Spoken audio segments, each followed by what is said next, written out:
Olá pessoal, este é mais um estudo bíblico sobre os 7 pecados capitais. Hoje nós vamos falar sobre a avareza.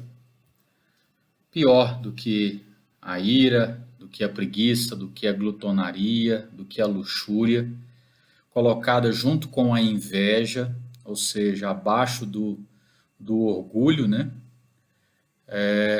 A seriedade da avareza, né? Ou seja, ela está em segundo lugar aí se fôssemos ordenar. E eu quero então começar fazendo a leitura de dois textos bíblicos, um deles muito conhecido, Lucas 12, 15 a 20, diz o seguinte: Então lhes recomendou: Tende cuidado e guardai-vos de toda e qualquer avareza, porque a vida de um homem não consiste na abundância dos bens que ele possui. A vida de uma pessoa não diz respeito à quantidade de bens que ele tem. Essa é uma avaliação que nós fazemos constantemente. Para nós, quem tem valor é quem tem muitas coisas, muitos bens, muito dinheiro, muita propriedade. Via de regra, esse é o padrão de avaliação daqueles que não conhecem a Deus.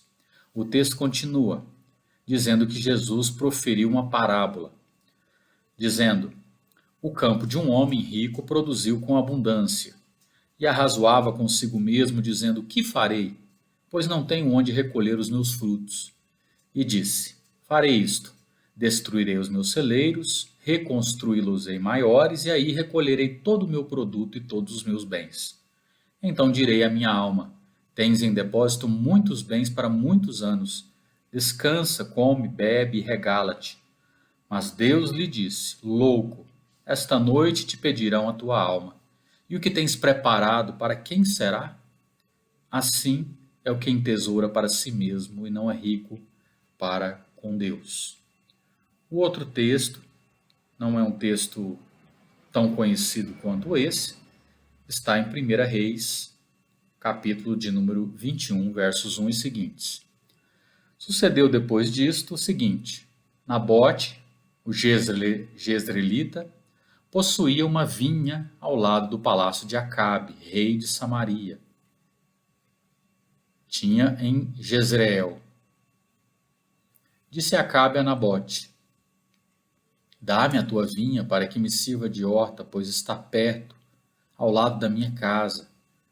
Dar-te-ei por ela outra melhor, ou se for do teu agrado, dar-te-ei em dinheiro que ela vale. Porém Nabote disse a Acabe: Guarda-me o Senhor de que eu dei a herança de meus pais. Então Acabe veio desgostoso e indignado para sua casa, por causa da palavra que Nabote, o jezreelita, lhe falara, quando disse: Não te darei a herança de meus pais. Deitou-se na sua cama, voltou o rosto e não comeu pão.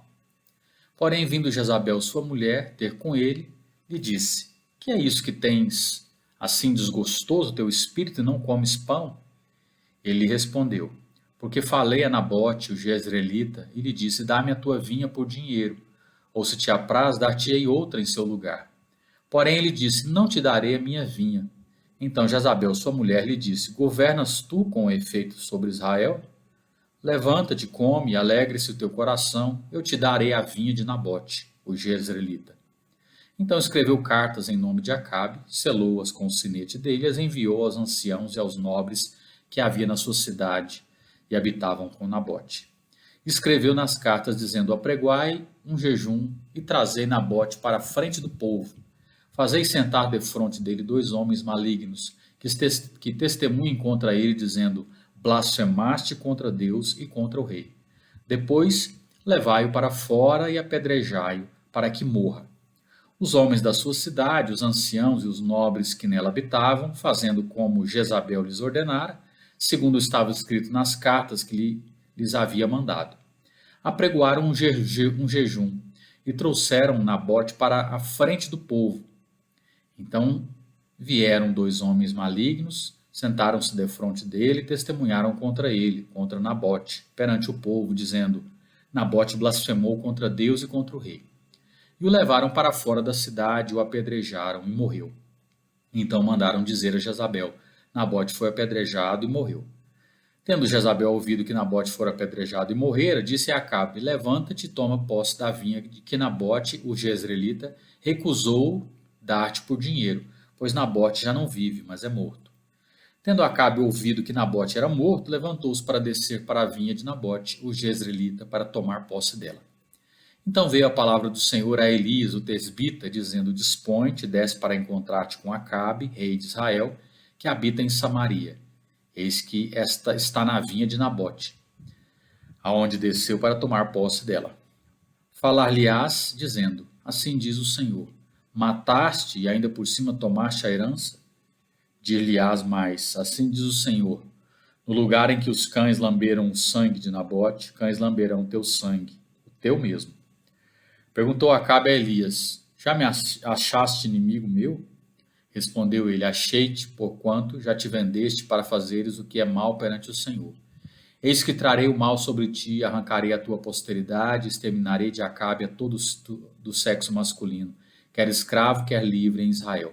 Farei a tua casa como a casa de Jeroboão, filho de Nebate, e como a casa de Baasa, filho de Aias, por causa da provocação com que me irritaste e fizeste pecar a Israel. Também de Jezabel falou o Senhor: Os cães devorarão Jezabel dentro dos muros de Jezreel. Quem morrer de Acabe na cidade, os cães o comerão, e quem morrer no campo, as aves do céu o comerão. Ninguém houve, pois, como Acabe, que se vendeu para fazer o que era mal perante o Senhor, pois Jezabel, sua mulher, o instigava. E fez grandes abominações, seguindo os ídolos, segundo tudo que fizeram os amorreus, os quais o Senhor lançou de diante dos filhos de Israel. Tendo Acabe ouvido essas palavras, rasgou as suas vestes, cobriu de pano de saco o seu corpo e jejuou. Dormia em panos de saco e andava cabisbaixo. Então veio a palavra do Senhor a Elias, o tesbita, dizendo: Não viste que Acabe se humilha perante mim? Portanto, visto que se humilha perante mim, não trarei esse mal nos seus dias, mas nos dias de seu filho trarei sobre a sua casa. Bom, esse texto é um texto menos conhecido, que conta a história de Acabe e Jezabel, e um texto também que fala sobre essa busca que eles tinham, esse desejo presente no coração de Acabe e da sua esposa, Jezabel. Um desejo que fez com que eles intentassem, um desejo de avareza, que fez com que eles intentassem a morte, né, de um dos seus súditos, um do seu povo. Então, a avareza ela é considerada pior do que a ira, do que a preguiça, do que a glutonaria, do que a luxúria.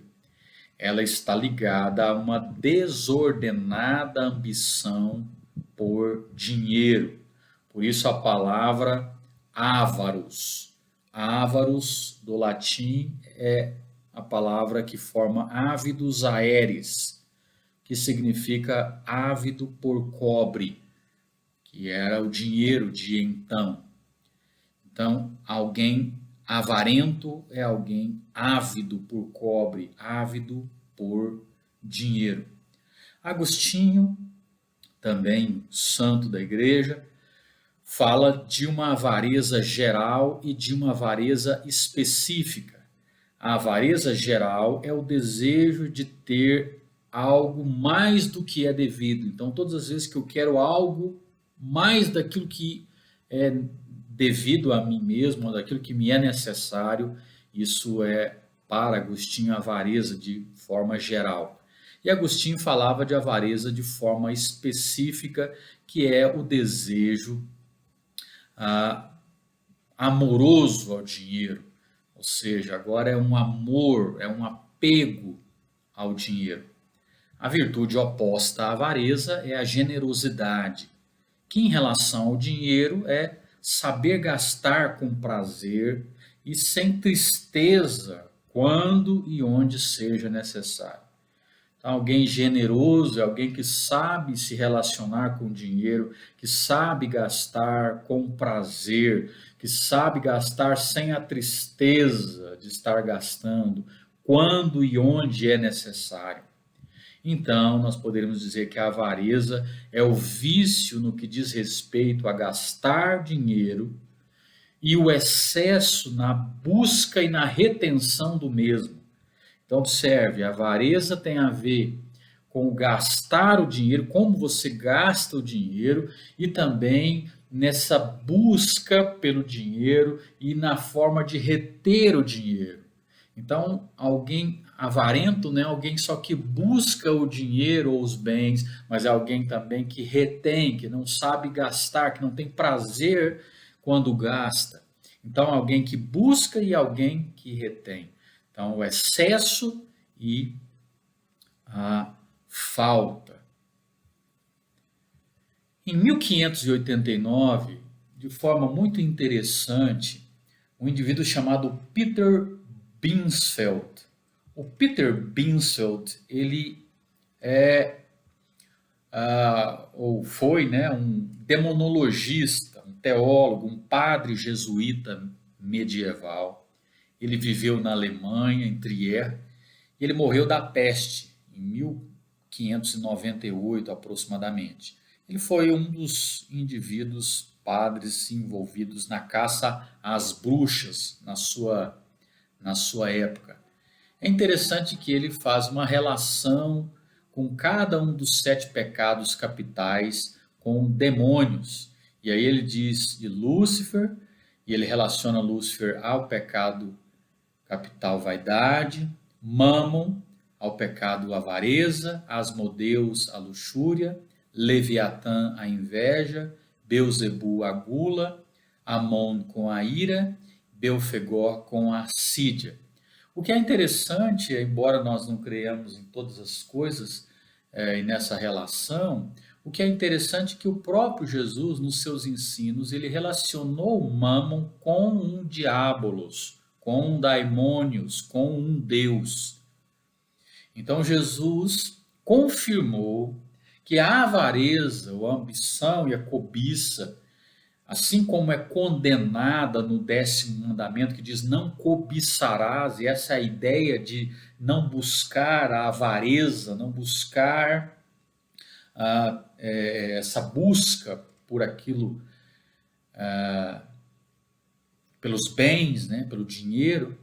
O próprio apóstolo Paulo traz um veredito quanto a isso, quando escrevendo a Timóteo, na sua primeira carta, ele diz: o amor ao dinheiro é a raiz de todos os males, confirmando aí a ideia de Agostinho, dessa avareza específica que é o amor ao dinheiro. Paulo fala, o apóstolo, que é esse amor que é a raiz de todos os outros males. O pecado da avareza, ele tem 2 componentes, né? Esse componente que nós falamos, obter o que nós não temos e preservar o que nós temos. Então, é tanto a busca por obter aquilo que nós não temos, quanto a busca por preservar o que nós temos.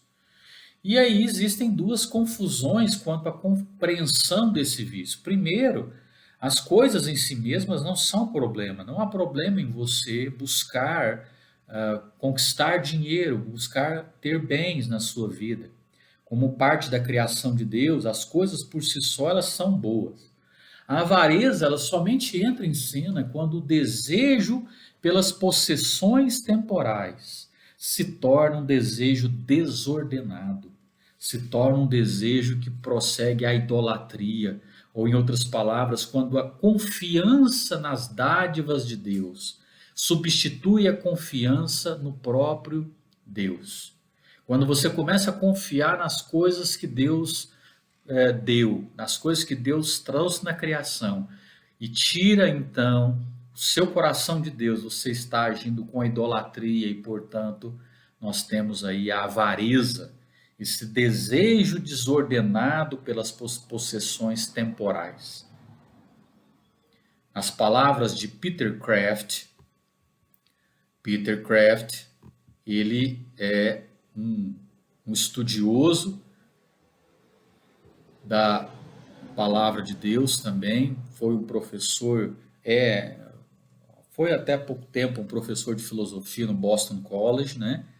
Autor de livros de filosofia cristã, de teologia católica, de apologética católica, alguém que foi muito influenciado por Sócrates, Tomás de Aquino também, o Chesterton, o C.S. Lewis, o Blaise Pascal. Ele, embora fosse oriundo de uma família calvinista, ele se converteu ao catolicismo romano e hoje é considerado um dos maiores escritores católicos dos Estados Unidos. Tem bons livros também.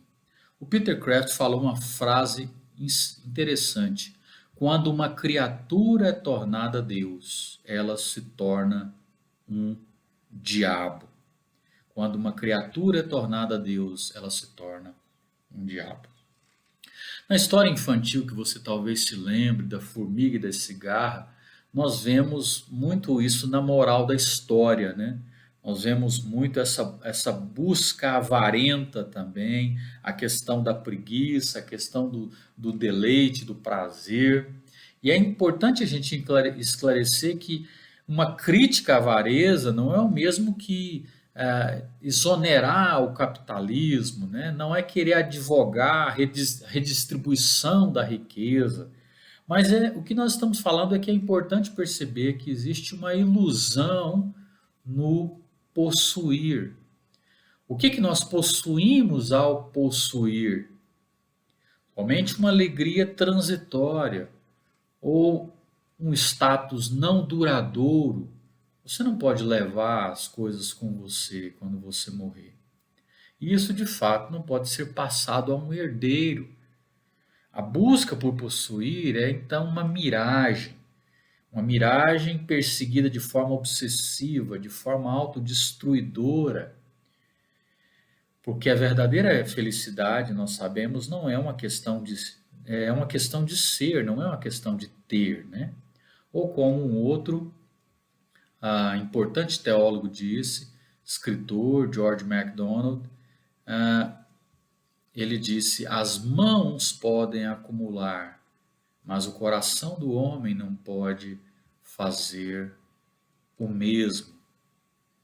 George MacDonald, que foi um escritor, um poeta, um ministro cristão, escocês também, muitas das suas obras inspiraram o C.S. Lewis, o Tolkien, né, o Chesterton também, alguém muito de muita importância dentro dos textos bíblicos também. Um exemplo interessante é o de Alexandre o Grande. Alexandre o Grande sabia muito da importância de se perceber a questão da avareza. Ele conquistou o mundo de então e ele se queixa por não haver mais mundos para conquistar, porque ele havia conquistado todo o mundo da época, né? E ele ordena que quando ele morresse, a sua mão vazia fosse deixada pendurada para fora do caixão, para mostrar que do mundo nada se leva. Não sei se essa é uma história verdadeira, mas pelo menos é interessante. Alguém que conquistou tanto pediu para quando morto a sua mão fosse colocada para fora do caixão, para perceberem que nada se levava. Nós entramos nus como Jó nesse mundo e dele saímos nus. Diz que nem mesmo as pessoas mais bem-sucedidas serão acompanhadas de seus advogados, seus contadores e um carro forte, né? De fato. Aqueles cuja paixão é uma busca por possuir, eles serão por fim possuídos. Como Midas, talvez você se lembre de Midas, um deus grego da mitologia, cujo toque transformava tudo em ouro. Midas, então, ele pede para Baco para tirar dele esse dom, né? Porque o seu alimento de ouro não era comestível. Como ele tocava até a comida e a comida se tornava ouro, ele precisava de alimento verdadeiro. Cresso, rei de Sardes, fabulosamente rico, foi capturado pelos partas que em troca ordenaram que o ouro derretido lhe fosse entornado na garganta abaixo. Como Francis Bacon escreveu, se o dinheiro não é o seu servo, ele será o seu mestre, né? Então não se pode dizer do homem cobiçoso que ele possui riquezas. Deve-se dizer que elas o possuem. Então, aquele que cobiça, ele é possuído pelas riquezas. Dois exemplos, então, fortes, né, da mitologia: Midas, Creso. E existem vários outros. A gente pode se lembrar de Dante Alighieri, que nós já falamos sobre ele na Divina Comédia. Ele traz alguns exemplos interessantes também, como escritor e poeta político italiano, como nós já mencionamos. Ele descreve uma viagem através do inferno, do purgatório e do paraíso. No inferno, o destino do avarento é muito pior. Ele fica irreconhecível. Na visão do Dante Alighieri, ele é condenado a revolver fardos pesados, né, que simbolizam a sua luta em acumular riqueza. Então, lá no inferno, ele está movimentando pesados fardos, né? Ao procurar ganhar o mundo, ele perdeu a sua própria alma. Mas a visão que eu acho mais interessante do Dante é da, no purgatório, né? Ele fala da avareza como um pecado materialista, né? Que não consegue ver além das recompensas do mundo material. Então, por isso, para Dante, no purgatório, os avarentos eles são almas que permanecem deitadas, como você está vendo aí nessa imagem, com os olhos voltados permanentemente à terra e incapazes de ver o céu que tanto anseiam. Então, no purgatório, os que foram avarentos na terra, eles estão deitados olhando para a terra, porque ali estão postos os seus olhos, e eles não conseguem olhar para cima para ver as bênçãos dos céus. Talvez um outro exemplo interessante, muito conhecido, é um clássico do John Bunyan, O Peregrino. John Bunyan fala que tudo está em um nome, quando falando sobre a questão da avareza. Ele disse uma cidade comercialista, né, chamada amor ao ganho, homens como o senhor apego ao mundo, amor ao dinheiro e interesse próprio. Interessante que essa é uma peculiaridade do John Bunyan quando ele escreve, a dar nomes a pessoas, para de alguma forma fazer analogias. Então ele chama essa cidade comercialista de amor ao ganho, né? E os homens amor ao dinheiro, senhor interesse próprio, senhor apego ao mundo. Então, as analogias que ele faz são muito interessantes também, muitas das quais ele relaciona com os pecados capitais. Ora, por fim, para Tomás de Aquino, também para Gregório Grande, entre outros, eles falam nas filhas também da avareza. E as filhas da avareza são em número de 7. A traição, a fraude, a mentira, o perjúrio, a inquietude e a violência e a dureza de coração. A avareza, então, ela comporta duas atitudes. Primeiro, uma das quais é o excesso de apego ao que se tem. Desse excesso de apego procede uma filha chamada dureza de coração, o ser desumano, que se opõe à misericórdia, porque evidentemente o avaro endurece o seu coração e ele não usa os seus bens para socorrer misericordiosamente alguém quando essa pessoa precisa. Então, o que acontece com o avaro? O coração é endurecido, ele se torna desumano para a necessidade financeira do outro, ele não consegue socorrer o outro usando os seus bens. Muito interessante essa filha. Uma outra atitude própria do avaro é o excesso nesse afã, nesse desejo de ajuntar para si mesmo. Essa atitude procede o que a gente chama de inquietude. Uma outra filha da avareza, além da dureza do coração, é a inquietude. O indivíduo se torna preocupado, esse homem começa a se tornar cheio de cuidados excessivos. O que que eu vou fazer? O que que eu vou fazer? O que se vão me roubar?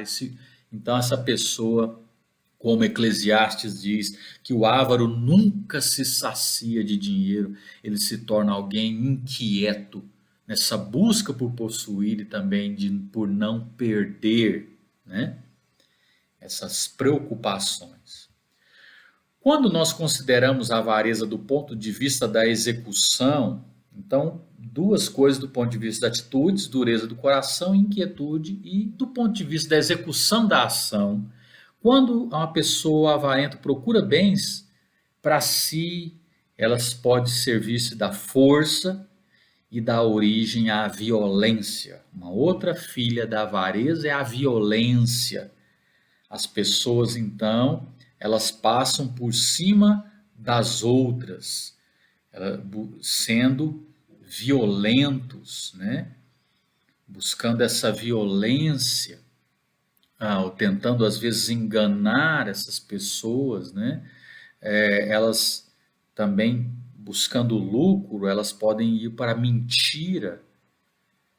Se as palavras enganosas são acompanhadas de juramento, então vai ser o perjúrio. Então observa só aqui essas três filhas do ponto de vista da execução. A avareza pode me direcionar à violência, pode me direcionar a tomar aquilo que eu quero, né? Passando por cima do outro, seja na violência de fato ou nessa violência não expressa. A mentira pode surgir também, ou seja, eu quero enganar alguém visando o lucro, então eu posso mentir. Se eu uso palavras para isso, para enganar alguém, eu faço um juramento falso, então isso é o perjúrio. Então, essas são mais três filhas da avareza. E quanto ao engano no próprio coração, se é em relação às coisas, então dá origem à fraude.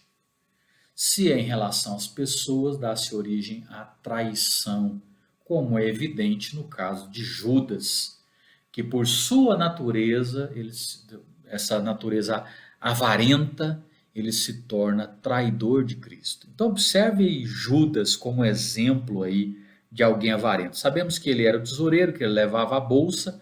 Então observe a dureza de coração de Judas quando ele não quer que aquela mulher use ou desperdice dinheiro com Jesus, né? Entornando ali aquele nardo aos pés de Jesus. Ele é alguém inquieto, preocupado com essas questões relacionadas ao dinheiro, está gastando isso, está gastando aquilo, né? Ele é alguém violento, porque ele faz exatamente isso, ele quer usar da força para conquistar dinheiro e por isso ele trai Jesus, falando mentiras sobre Jesus, perjúrio sobre Jesus. Então a traição se torna como uma consequência clara e como filha da avareza, como é o caso de Judas. Bom, para nós encerrarmos então, depois de passarmos por tudo isso nessa explicação, né, do que é o avarento, né, que é esse ávido por cobre, que tem a ver no desejo de ter alguma coisa que você não é mais do que é devido para você, né? Se chegar a esse amor ao dinheiro, então tem a ver com gastar e também esse excesso na busca e também na retenção, contrário da generosidade. E isso nós vimos pode se tornar o nosso Deus, né? E se tornando o nosso Deus, se torna então um diabo sobre a nossa vida. A gente pode até ter as coisas, mas o nosso coração não pode acumular, a exemplo do que fez esse homem, cuja alma seria pedida e aquilo que ele estava ajuntando, para quem ele deixaria. De fato, não deixamos para ninguém. E muitas vezes, como Dante vai dizer nas suas ilustrações, a avareza pode se tornar no nosso coração algo que faz com que os nossos olhos fiquem na terra, olhem para as coisas materiais, nos tornemos homens apegados ao dinheiro, homens com interesse próprio. E as consequências são claramente vistas e citadas por Tomás de Aquino. São as filhas da avareza: a traição, a fraude, a mentira, o perjúrio, a inquietude, a violência e a dureza de coração. Que Deus possa nos abençoar, que Deus possa nos livrar da avareza. Eu quero encerrar com um epitáfio. Um epitáfio muitas vezes é aquilo que se coloca no túmulo quando alguém morre, você coloca algum dizer, alguma coisa importante. E eu me lembro de um epitáfio que dizia o seguinte: o que guardei, perdi. O que gastei, eu tive. O que dei, eu tenho. Que esse possa ser o desejo do nosso coração e a percepção do nosso coração. Que a gente possa ser generosos mais e mais a cada dia para abençoar a vida dos outros e dos outros. Que Deus nos abençoe assim, em nome de Jesus. Amém.